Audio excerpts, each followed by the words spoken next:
The UK is an island of criminals, with 1 in 4 adults of working age, about 12.6 million people, having a criminal record. Over 50% are for driving-related offences. In fact, only 1 in 10 of those sentenced by a judge go to prison. The rest of the people with criminal convictions receive community-based sentences. Most people with criminal records have never seen the inside of a prison cell, instead receiving fines, court orders, cautions, or even community service. If you're watching this and you've made it this far, you are what we would call a social inclusion champion.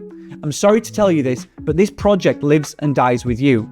The only way to scale it up and make it bigger than you is to make it part of your organisation's culture and make it business as usual. The real key to turning from a side project or an inclusion project to business as usual is bringing the right people on board. And that brings us on to common mistake number 5. Companies don't bring the right stakeholders on the journey from the beginning. When I first started out convincing companies to employ people with convictions, I thought it made sense to go for HR leaders. After all, they handle all the people matters, they say yes or no to hires, they're often responsible for learning and development. I couldn't have asked for a better target client. Except there were a few flaws.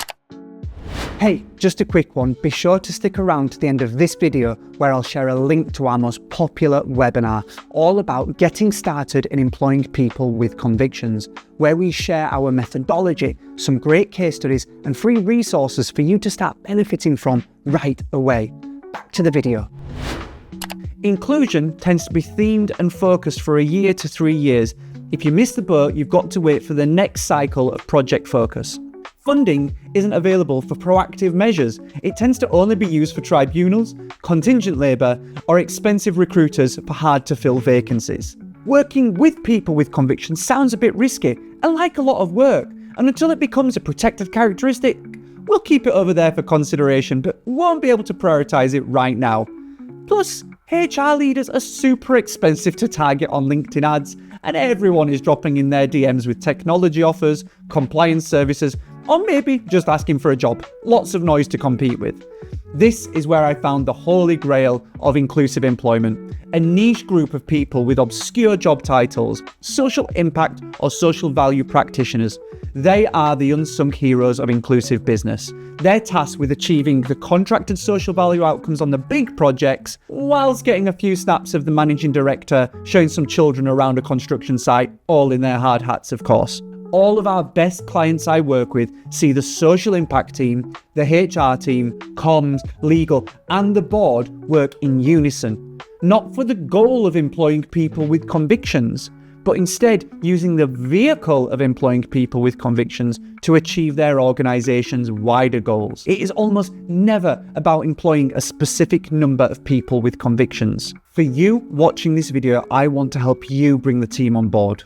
We're specialists in supporting companies with 1,000+ staff, usually in a government supply chain, to bring the right people on board.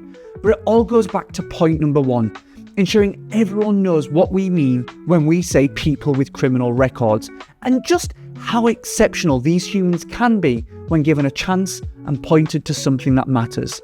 So here's my question to you.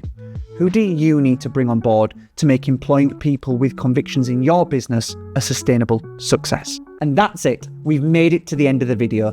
As promised, I wanted to share some free resources for you to benefit from employing people with convictions. I have an upcoming webinar where I talk all about the business case and 7 principles of employing people with criminal records. It's free to join, but I limit space to ensure a good discussion throughout. I've put the link in the description below.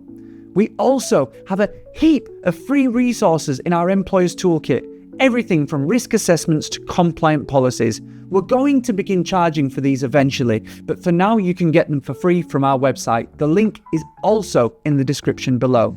As ever, I love to read your comments and questions. Let me know how you're getting on in employing people with convictions, and thank you. Thank you for believing in a world where every person is safe from crime.